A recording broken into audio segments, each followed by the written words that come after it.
starting off by showing you guys the wig I'll be using today. I got this wig from AliExpress over a year ago, so I'm not exactly sure what company I got it from, but I messed this wig up so bad. This is when I didn't know how to do hair, so I kind of cut the side.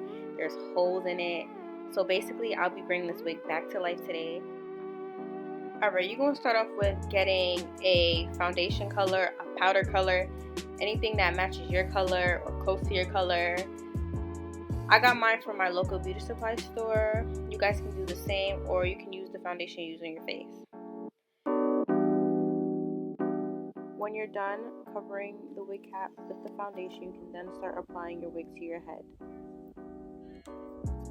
I'm applying very small dots of glue so that it will be spread very evenly across my forehead.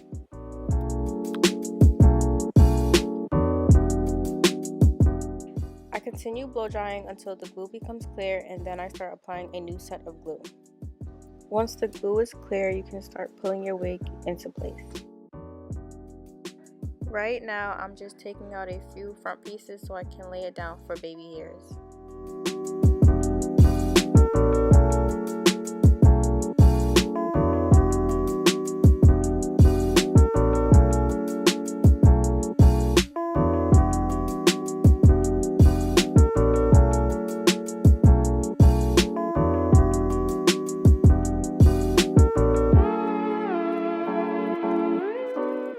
I do not leave my head tie on for very long. I take it off and then I spray Got2b glue spray and then I tie it down again.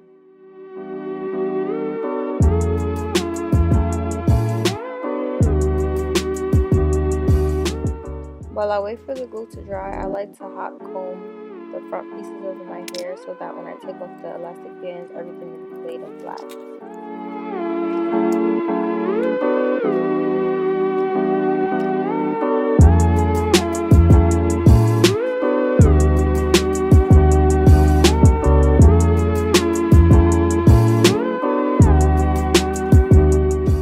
After that, I left the elastic band on for about 20 minutes, and then I start to cut the pieces out that I took for baby hairs. I would also like to make a little disclaimer that this is an old wig, so the part isn't fully straight. When I first got it, I did over pluck it. This is how I brought my old wig back to life. I hope you guys liked it.